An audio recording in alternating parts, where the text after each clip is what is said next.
Good morning and welcome to a fresh episode and of course a fresh week of Jasiri. Thank you so much, and it's great to know that you're choosing us to kick off the new month of July, the second half of 2024. Now, this is the place for bold conversations. It's a promise we made and we've kept from the very first episode all the way till now, and we intend to keep it for the rest of the year. If you're missing out on the great conversations and guests that we've had, please make sure that you go to our YouTube channel, our social media platforms. We are at New Central TV, and of course, catch up. But guys, if you did not watch Owambe Friday, if you did not watch the show on Friday, please go to YouTube and find him. Why? Mr. Zadi Rookie was in the house. Their father. This one's lost all shame. Hey, God. It was a shameless experience, and there's nothing to feel ashamed about. You can't shame the shameless. It was such a joy to have him around. You know, when you see wholesome gentlemen, you know, that's... I just could feel his joy. Yeah. You know, and life. You know, when someone has gone through something and you appreciate life, you hold it by the horns like this. Till I drop, I'm just going to keep taking my joy from this side of the earth. And I so leaned into that. I think everybody, he inspired us, even without realizing that he was inspiring us. We had to examine ourselves privately and internally. You know how you sit here and you're looking in awe? Guys, listen, we were shameless and we collected it with full chest. And so he really does have a contagious personality. And I'm glad that Catherine said that, because I think we saw in the makeup studio and everybody was confessing that, well, you know, I was just thinking about my life. I'm telling you. Live a little, live more, just be happy. Like, that energy, it's not just how he speaks, it's not just what he says, but even off camera, he's all smiles. He's excited about life. Everything makes sense. Like, he sees life in colors. And he reflects in his... Why did you steal my thought? You know, I like, That's why you were going and eyeing about a moment that does yellow dress. Or just honestly, there's some times when I looked at the wedding, and it's not the wedding. I was so happy for the wedding. Sharon is someone I know, and I cannot lie. She didn't look, what she did at her wedding is who Sharon is. She's a girl's girl. I think she's like a Barbie walking. When she sees me, Auntie, she'll give you this warm hug. From her first outfit, it was a banger. She kept banging till the end. And even our husband, gentleman, there was just this calmness about him. Actually, this is my baby. I wouldn't lie, right? What I love the most is Sharon's happiness. No, it was radiating. Honestly, you can cut it with bread and eat. She licked this guy's face like 5 times. I'm telling you. She kept hugging the man. It was so beautiful. And then Bisola's, like, that wedding was a whole lesson. Like, Bisola's friendship, you know, I saw when she was crying and she's like, a part of me is going. And it was just so beautiful, honestly. And then another thing is the fact that a lot of people, like, I listened to their speech and everybody was saying the same thing. She's happy, she's unproblematic. And those kind of people, you wish the best for them. Even if you don't know them, like, just be happy. Because we all are in laws. We are ready. But we are already praying because it has to work. So I also like the fact when the husband was giving his speech, like the thank you speech, he mentioned Bisola like from the very beginning of the relationship. And it's nice to see him recognize how important the relationship was to her, that friendship is to her, and how... I know she was... She was beautiful. Gorgeous. See clothes. And you know, even as much as she dressed, but there was just this simple elegance to it. Still, there was nothing overwhelming about it. I'm going to be honest, big ups to Vicky James. Yes. Is that Vicky too? Yeah, this one was the white was Vicky. No, this white was Vicky. This one or the one that was the white wedding dress. I'm not sure about this one. I was just saying it off air that I sat down. Was it 2 days ago? I was comparing Vicky James' work with there's another, you know, big designer, not Nigerian, and I saw that before now there was a huge difference between that designer's work and a lot of Nigerian designers. But I'm looking now and I'm not seeing much difference between Vicky James and this guy, and I'm like, Vicky James is who she says she is. She's good. No, give her on her creativity, and I see the amount of work she puts in. Like me, I just always respect when I see when work is put into something. Did you see the beading on that thing? Yeah. She said the only thing she knew she wanted in a wedding dress was lines that joined. And that means a lot of detailing and work and loads of work for so long. I think if you have a craft and you excel at it, you always have to push yourself. If you don't push yourself, I think all of us fall into that umbrella, under the umbrella of, oh, I don't reach, I can now relax. Oh, yeah. You cannot. You have to stay hungry to be able to push yourself. But ladies, can we talk about how Nigerians do not have a nature of being happy for people? Mm. I don't know. Like, I'm not... I can't believe it, right? When I see people intentionally hide their spouses, I'm like, it can't be that deep. But it is that deep. Yeah. I know, like, the guy had to say it in his speech that, okay, when she came to visit me in, where does it stay, America, I think, she got my 7-year-old daughter, my only 7-year-old child. Like, for him to have said that, because people came out with different stories. Oh, he has 3 children with 3 wives, and they deliberately say things like, you know, when the marriages didn't work, he decided to try a 4th one. Guys, why? No, the bad belly is horrible. You know, when Tolu will say something like, when people that are divorced or separated become single, who is supposed to be with them? Why is it so hard for us to pray for people after you've been separated? But when you now find love, it's either the family will say no because you've been there before or something. So is it that anybody on that divide do not deserve love or a second chance at it?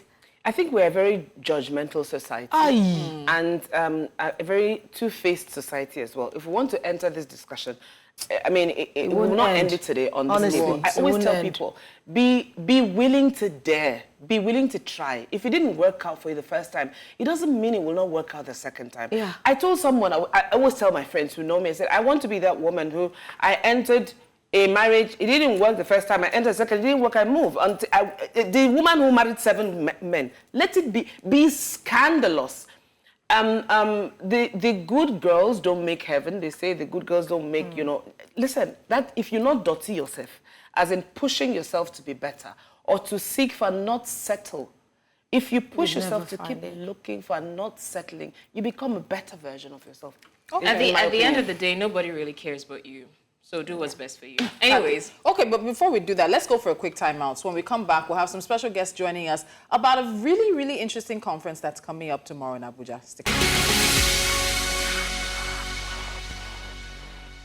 Well, on the odd chances that you don't know what's going on, you're still live with us on Jasiri, and this is the show where we tell it all as it is. Now, we will get into today's show proper, but I would like for you to follow us across all socials. We are News Central, and use the hashtag Jasiri so that we know that you are watching. Now, very quickly, I'm going to tell you that tomorrow is a very auspicious day for Abuja, especially. Nigeria's capital will play host to about 2,000 delegates from across the continent and other regions at the International Association of Women Police Africa Chapter Training Conference 2024. Now, this event is dedicated to empowering women in the security sector with a view to strengthening their capabilities in the field of public safety.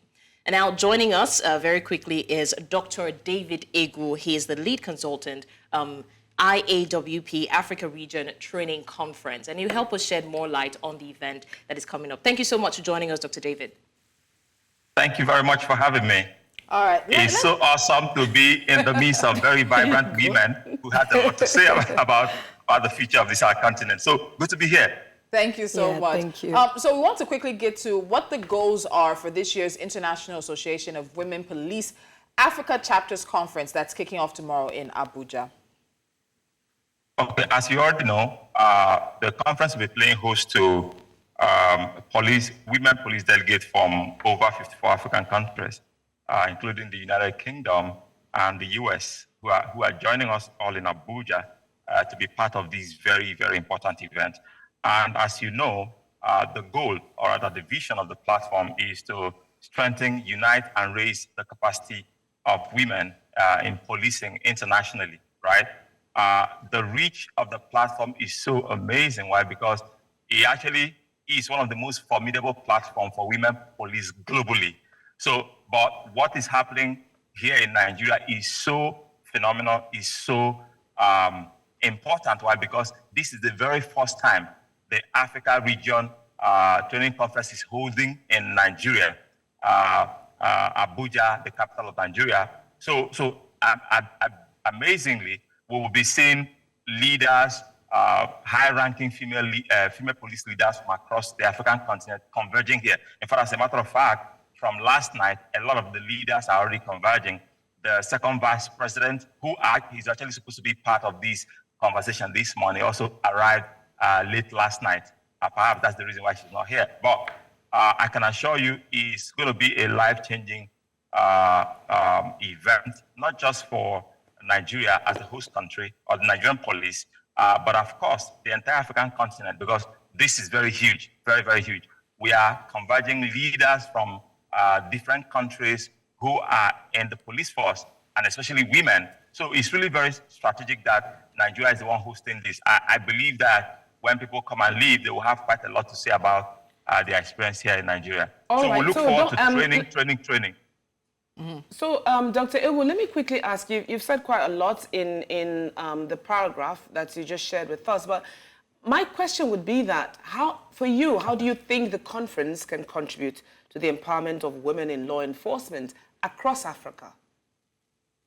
Okay, first of all, you must understand, within the African context, women have somehow been relegated to the background over time. And it's not just peculiar to the Nigerian police force. In every facet of our life as a continent, whether it's in politics, private sector, public sector, name it. But I believe this is very symbolic. For the very first time in Nigeria, Nigeria is hosting women police officers from across the entire continent.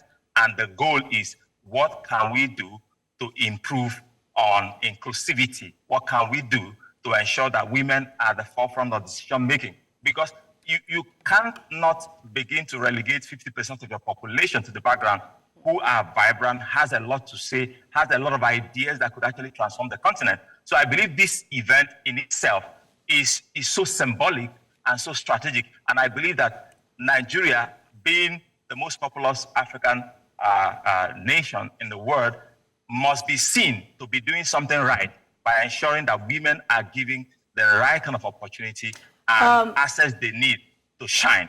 Okay. So this is very important for Nigeria. Thank you very much, Dr. Ego. And you've already made reference to it already, but I'll just expand a little. The conference theme this year is addressing Africa's security challenges and safety through collaboration and inclusivity. What are some of the key points or topics that will really be talked about, or that would be focused on, that everybody needs to be aware of? Okay, gender equality is one of those very important topics that will be discussed on that day. But of course, community policing, how would women play a role in ensuring that community policing becomes an integral part of the entire community? Everybody have a role to play. So that is also very important. And of course, child abuse and child trafficking is big, because this has become a menace in the African society. And women are now saying, this is something that touches on our families, on our community, on our countries. What role can we then play to mitigate this very, very huge challenge? So these are some of the frontline topics that will be discussed during the course of this conference. All right, Dr. Egwu, before we let you go, I think it will be instructive for our audience to know the details of the event. When, where, and how can people participate if they're in Abuja physically or if they're interested in joining online? Okay. The very first day of the event, which is the opening ceremony, begins tomorrow, which is 2nd of July 2024, through to the 5th of July 2024. But it's also important to note that the only day that is open to the general public is the first day, which is the opening ceremony, and then the last day, which is the award gala dinner, right? So the event is holding at Nigerian Police Resource Center. And of course, this is one of the newest facility owned by the Nigerian Police. So that will also be an opportunity for the general public to know what police has done. It's really a very beautiful place to be. So it's a community of its own. So that's where the venue is holding. So the event starts at 9 o'clock to end at about 3 on Tuesday, and continue the same to Friday, which is the 5th of July 2024. All right. Thank you so much, Dr. Ego. He is the lead consultant, IAWP Africa Region Training Conference that's taking place tomorrow, 2024 in Abuja. Now, you know how we do on Mondays. Mondays, we catch you up on all the stories you would have missed and made headlines and trended over the weekend. So, we'll take a break. When we come back, we have a special guest joining us to do justice to this. Stay with us. Jasiri returns after this.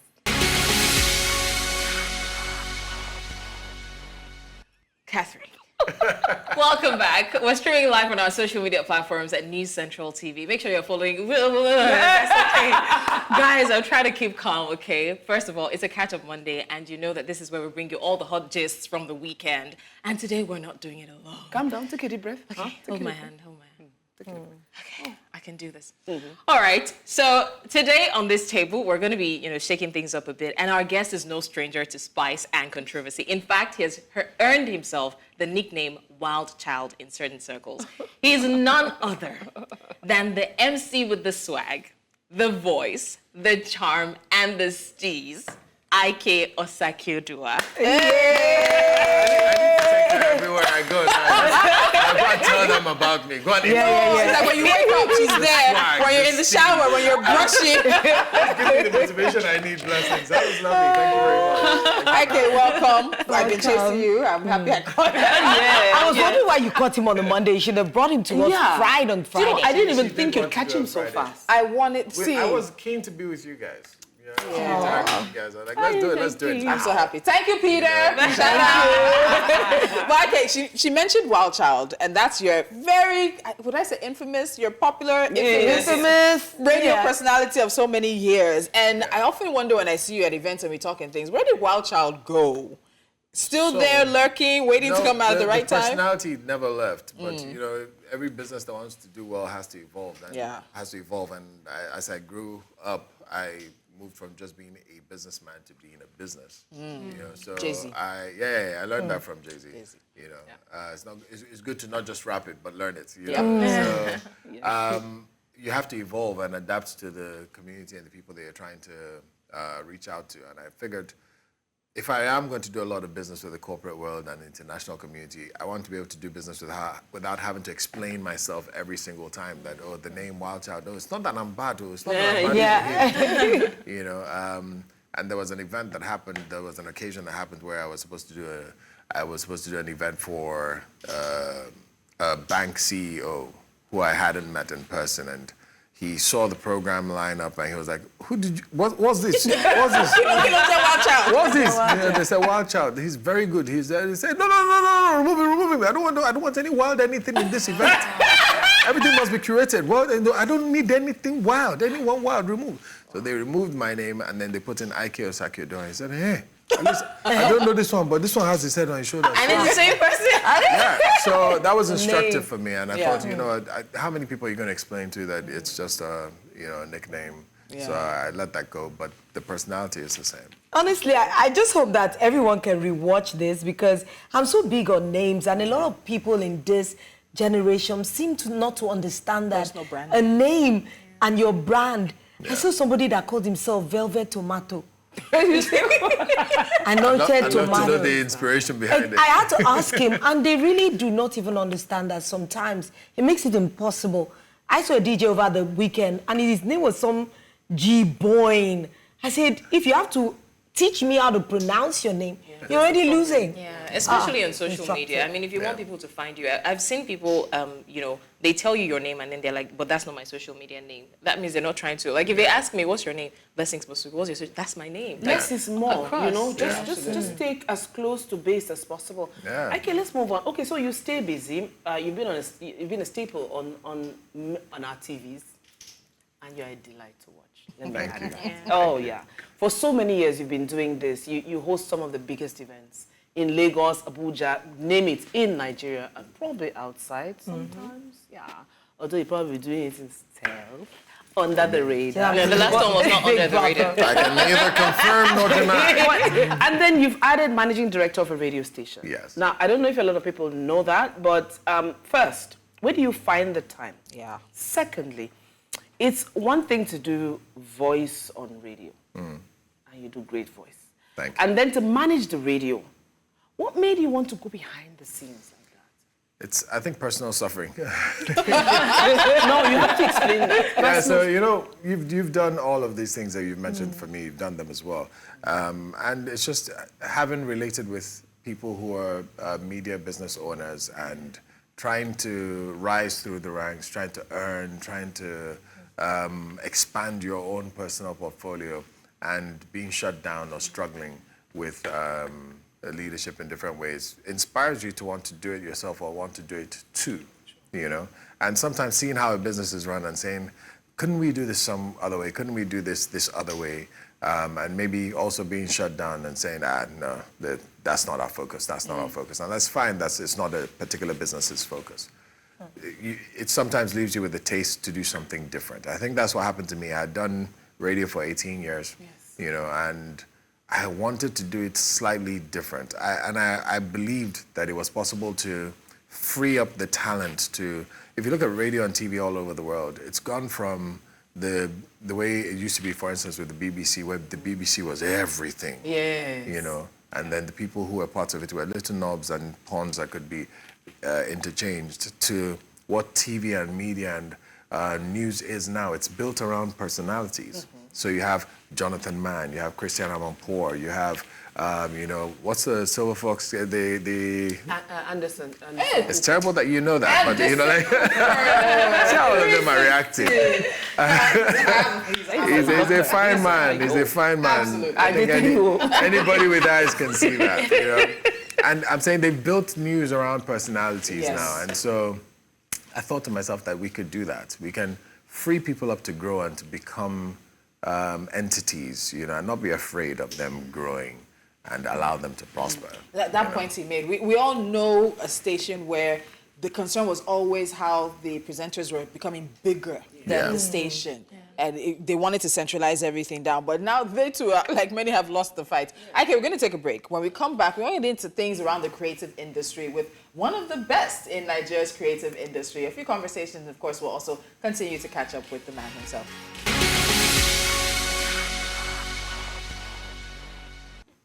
Welcome. If you're just joining us, of course, we have the gentleman himself, Ike Osakioduwa. Every time I look at Ike, it's his calmness that just gets to me. For a professional, it's honestly, I look at his wife, and sometimes I feel that his wife is like the fun side of him, and he is the entertainment side. And it's so weird. But somebody's nickname was Wild Child. Like, how is he wild? I could never. It's something I'll ask him after, because I don't know where the wild comes from. This is for TV. That Lolo didn't try to possess this one. I think because his calmness unsettles her a little bit. Why are you so calm? Please, can we move on to other exciting topics? It's in your hands. Because you guys should behave yourself. This is a professional table. This is so strange. Move us on. Anyway, ladies, let's get into our very first story. And this one is a bit controversial in its own way. You know, if you're a content creator, you need to pay close attention, because the National Film and Video Censors Board have revoiced their commitment to regulating the content space and closely monitoring content that promotes illegal and immoral vices. The management released a warning to filmmakers and content creators that it is an offense to directly or indirectly promote same-sex relationships in Nigeria. Likewise, distribution and exhibiting of any film or video content, including skits and music videos on any platform, is prohibited without approval and classification from NFVCB. You know, we had the director, is he the Director General now, of the agency recently with us, and he actually spoke about the first time they even brought out anything, when they said it blatantly, like, okay, they need to regulate some of the films and videos and everything. And skits. Skits, because they're getting out of, you know. So what are your thoughts, honestly, on regulate? And they said, no, I'll redo that, because they said it's classification and not regulating. Well, I think, first of all, a law is a law, right? So I'm not interested in criticizing a law, yea or nay. That should be the work of lawmakers, right? They should be the ones to go out to say, okay, this law makes sense, that law doesn't make sense. But I think it's worth reviewing to see whether a skit can be classified as a film or a video, you know, because it's social media. And when that law was made, or when that classification was made, social media content wasn't truly a thing. Yeah. So maybe it wasn't captured.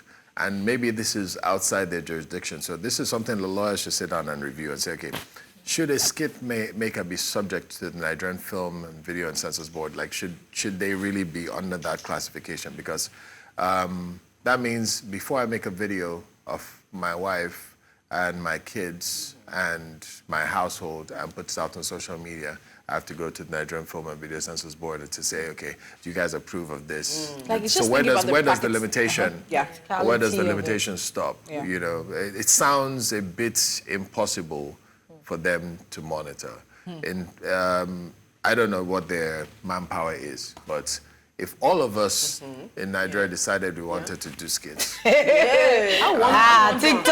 So, you know, I don't know. funny enough, Maybe they have the manpower.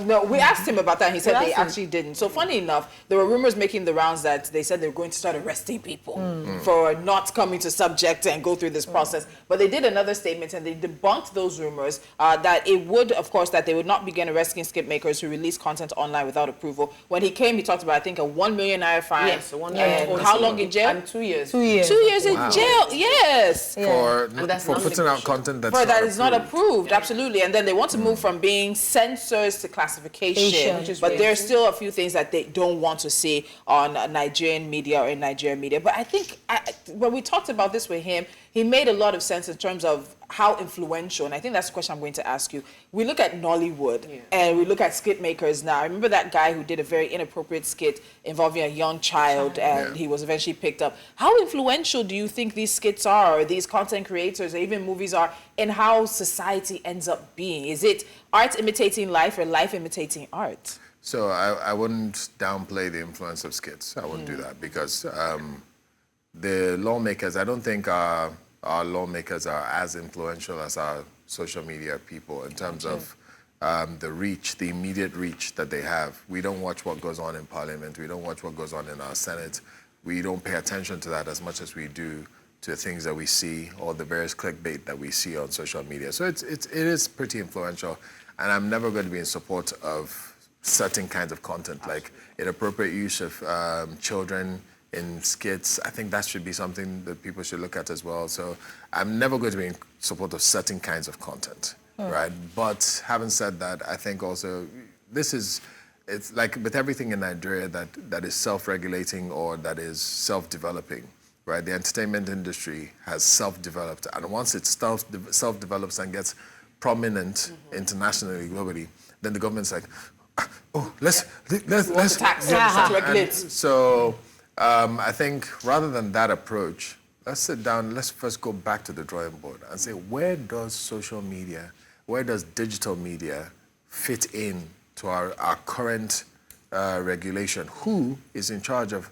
the content that comes on there? Who can regulate it? Who can monitor it?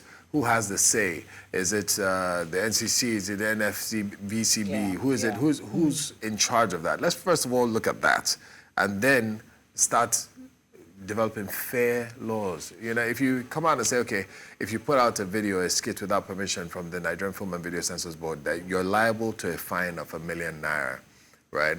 You're leaving people vulnerable to harassment. What's going to happen is, if I'm offended with you, you know, and you put out something, I'll just get the right people in power to pick you up one day for something totally unrelated. You put out, the other day you put out a Get Ready With Me video. Did you get clearance from the Nigerian Film and Video Censors Board? Absolutely. Do you understand? Yeah. And now you're looking at 1 million naira bill, and only God knows whether that's a time in your life when you have that amount of money to pay. Or 2 years in jail. that's it. It starts out like a joke, but as long as it is a law, that is something that can make any of us on this table vulnerable. Absolutely. You know? Yes. So, Absolutely. I mean, today there's a gentleman in prison for spraying money, right? While I'm not arguing whether it was right or wrong to spray money, the truth is that was something that was not a thing once upon a time. But for some reason, of the millions of Nigerians that have committed that act, right? He is in jail right now. So I'd hate to think tomorrow maybe I overtook some lawmaker, somebody somewhere on the road. I didn't let them enter tomorrow in traffic, and they just say, "Don't worry, we'll catch you now." You do Guru Me video. You get ready with me video. We'll catch you. No, see, if we talked about get ready with me videos, the things I'm seeing between the robes and the boxers, even me, I was to censor. Between the robes and the boxers, can we censor something? Right? Honestly, but I actually believe that there should be some censorship because everybody is just out without any boundaries. And there are it's just like when he talked about ritual making. No, give now me the example. Everybody so he said that there was a movie that somebody in what's the place that puts out a movie every week? Asaba.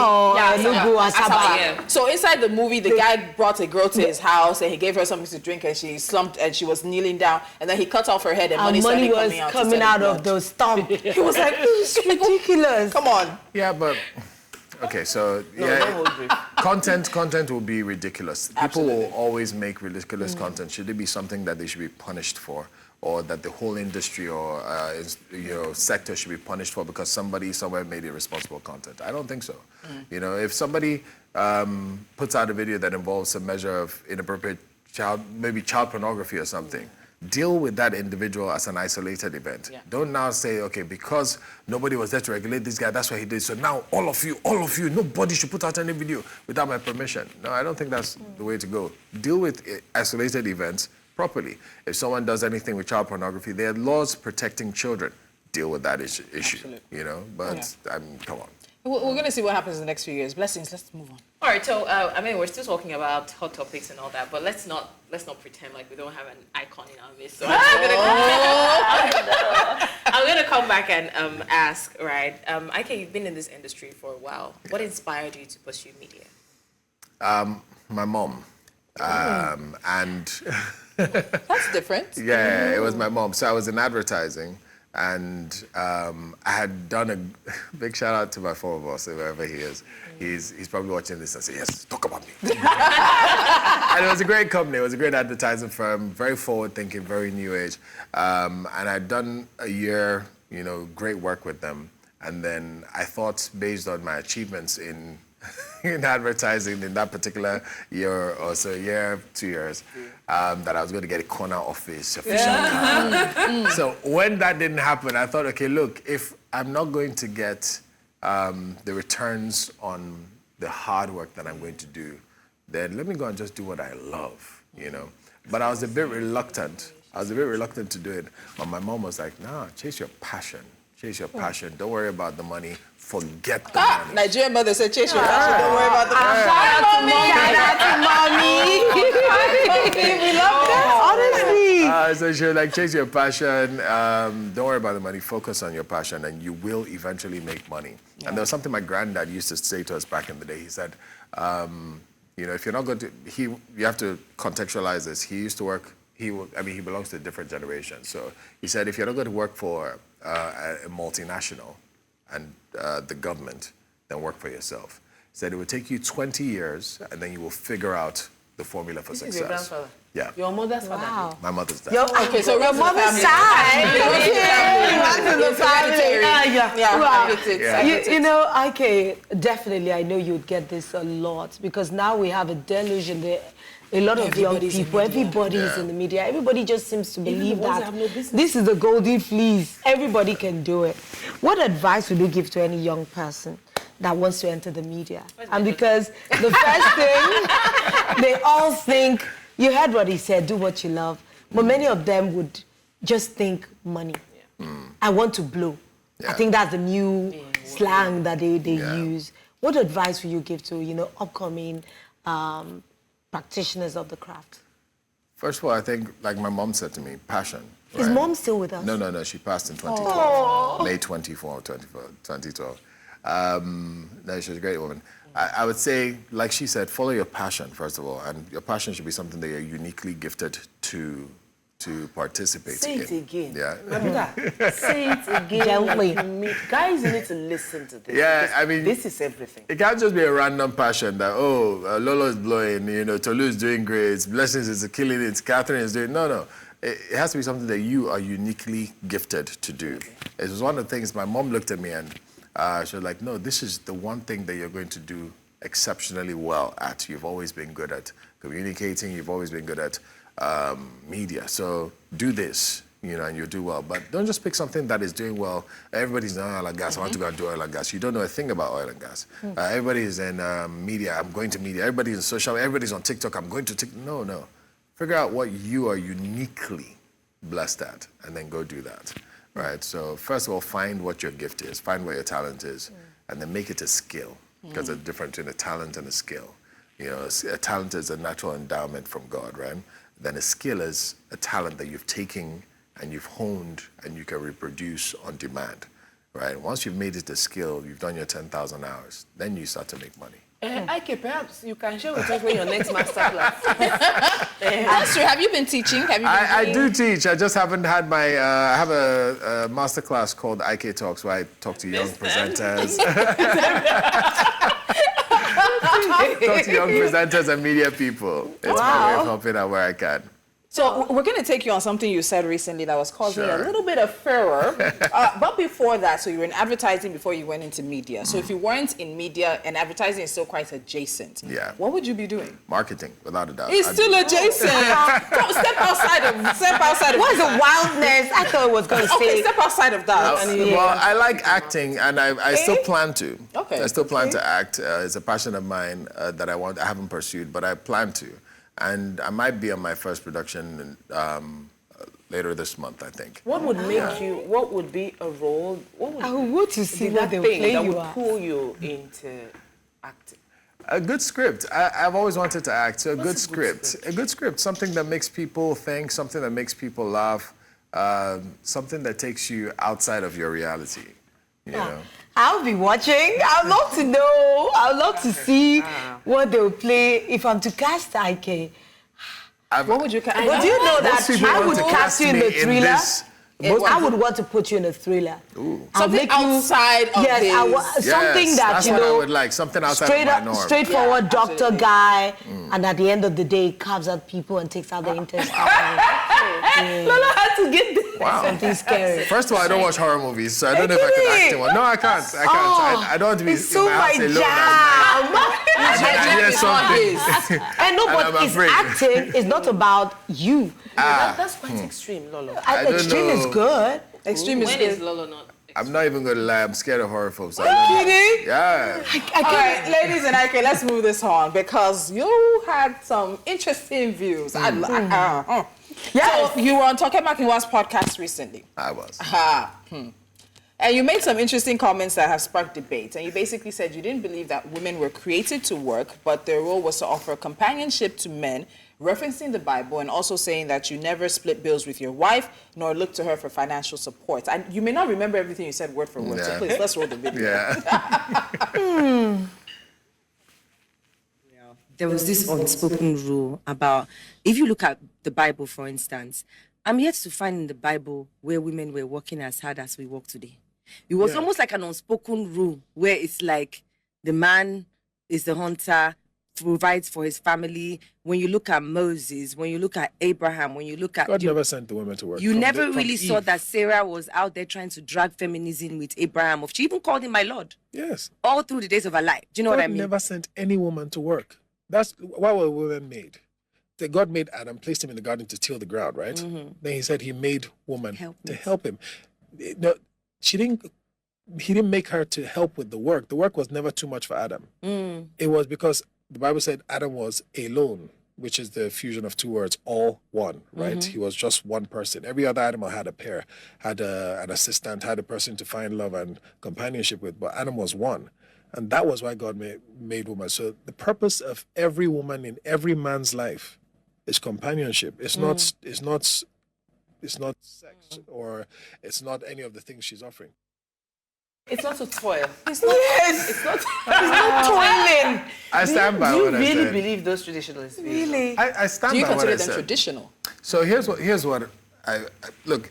The fact that her purpose is, in my opinion, not to work doesn't remove her from the ability to. If you watch the full video, I made an analogy between a wife and a gym trainer, right? A gym trainer's job is not to work out. That's not his job. His job is to ensure that you work out and that you carry the weight that's in your class and that you're able to gradually move from one class to the other, right? And that's help. He's helping you. Now, to be able to do the help effectively, many times he has to work out, right? But it's not his primary job to work out. So it's not a woman's primary job to work, right? Now, working does help her understand your field, your work, and help you move forward. And sometimes where you're struggling financially, yeah, she can help out, but it's not her calling. It's not her job to pay school fees or to pay rent, right? It is a man's job, right? No, for real. No, my job is baby girl. I said Tolu. For real. What why are you pointing at me? Why are you so aggressive? For real. And you know, unfortunately, what has happened with society now is that we've, in a bid to empower women, and it's important to empower women, in a bid to empower women, we're trying to make them men. Ooh. Right? So last week we had a femininity coach in the studio, and we talked about independent women, this whole trope of independent women and how women now are, what was the word? In their masculine energy. So what do you think about that? Because we asked, do Nigerian women have the space to embrace their femininity and to take on this role of being a support system? Yeah. So I can be soft gear when you come home. I don't need to be boss all the time. You know, the sad part about being this concept of a support system, right, is that people don't understand how powerful a support system is, right? When you say support, the Nigerian mind thinks of it as something subservient or inferior to the superior, but it's not so. If you've ever read or heard the story of the Helen of Troy, the face that launched 1,000 ships, right? A soft woman is a powerful instrument in a man's life, right? A woman who is soft, beautiful, and is able to understand what that power is, right, is powerful. She can start and end wars. Do you understand? By rubbing a man's back and just saying, calm down. Do you understand? Do you understand? Baby, calm down. I'm not joking.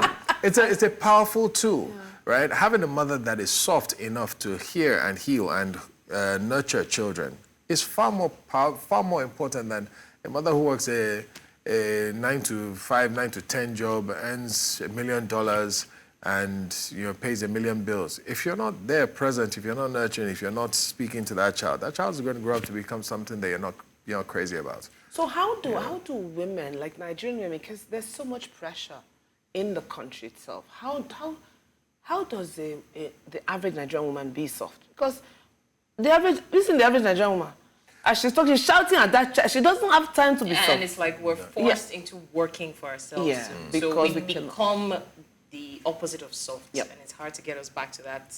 And it's a bit of unfortunately, it's also a bit of a vicious cycle because when women become these strong characters, it also, in a way, allows men to become lazier or to become soft characters, right? So if, for instance, I don't have to think about school fees, or I don't have to think about the holiday because my wife, she took care of it last month. Maybe she'll take care of it next month. I'm not going to be on my toes the way I would be on my toes because there's a possibility that she'll take care of it. So let's just be taking care of it, together. Or if we start a routine where she pays this month, I pay next month. She pays, and some families this works for them, and you don't have to change your policy. I'm not God. I'm just a regular guy with an opinion, right? If that's their thing, cool, it works. But for me, I think it raises lazy men. So what tends to happen is the woman becomes strong, starts to take care of everything. The guy's like, okay, all right, if she's got this, let me, just chill and live my baby boy lifestyle, where she should have been living her baby girl lifestyle, right? And so now roles are reversed, weaker men. Now because you can't rely on him, you have to continue to be strong. So I think we all have to stop at some point and ask ourselves, what do we really want in life? A man wants a few things. He doesn't want a lot. He wants respect. He wants peace of mind, right? And a measure of worship, all right? I like that. No, it's the way he said it. Yeah, he just threw it. He stuck it in. This is what controls every man. This is the reason why some men are outside. This is why some men are in the street. A measure of worship. You can't get it at home. There's one girl, daddy said. Papi. That's true. But okay, very quickly, I want to sneak in because of time. You know, we've heard a lot about the pressures men face. June was Men's Mental Health Awareness Month. We had like at least 3 conversations on that. In this day and age, with the pressures of society, not even society, the economic situation, is it practical for men to bear 100% of the responsibility, knowing that they don't often have the support systems and the outlets that women have, and it comes to bear on their mental health? And let's be honest, women's lifespan is longer than men's, and a lot of men point to the fact that it's this pressure. Let me speak to that. We have to. That's why I said we have to become a little bit more realistic. Yeah. Right. I consider myself an HSP, a husband service provider. Right? Husband service provider. Yeah, I hook people up. I like to do it. It's my favorite thing to do when I'm not working. Right. And I often ask a lady who I'm speaking to, what are you looking for? And be honest. Most people say, I want a God-fearing man. I want this. I don't want. He doesn't have to reach, but he has to be comfortable. And that's where this problem starts from. The biggest question is a definition of comfortable. Right. We have to come back to reality and say, okay, who's comfortable and what is comfort? If comfort is paying your bills, paying the school fees and all those things, that is something no man should complain about, right? The problem is the high jump. The high jump comes from, okay, I want to go on holiday every year. Not every person can afford that, realistically speaking. And if you want to go on holiday every year, okay, are you willing to accept that some of those holidays are not outside Africa? Or some of those holidays are within Nigeria? Absolutely. Where, I mean, this holiday, we're doing Ibadan and Abuja. Do you understand? Are you willing to accept that? But if you're not willing to accept that, and you want the high jump of, I must travel every year, and some women want to travel 4 times, 3 times every year. I've met someone who says every 6 weeks she wants to be abroad. Right? That's where the problem comes from. That's where the pressure becomes unrealistic. Right? But if it's just down to the basics of school fees, house rent, it will be tough, but that's what men are. We're supposed to be tough, right? So if you are the right mix of comfortable, or rather comforting and caring, he'll be willing to take on that battle of the toughness. Wow. I wish we had IK for the IK is going to come back. Peter's going to make it happen. Yes, because this is so deep and we have a lot of unpacking to do. But we're totally out of time. It's the way he communicates it. But yeah, we have to run. We have to Look run. forward to being with you guys. I want to say thank you so much, IK, for coming. When's through the for next us master today. class? Let us know. That is all we can catch up on today. Our good news for today is that we will be right here again all throughout the week from 10 a.m. So tune in and join us. I will bring you a lot of thought-provoking, trending issues, conversations, everything you need in the right mix. And not just me, all the ladies here together. So for today, we'll say thank you and bye. Say thank you, goodbye, and God bless.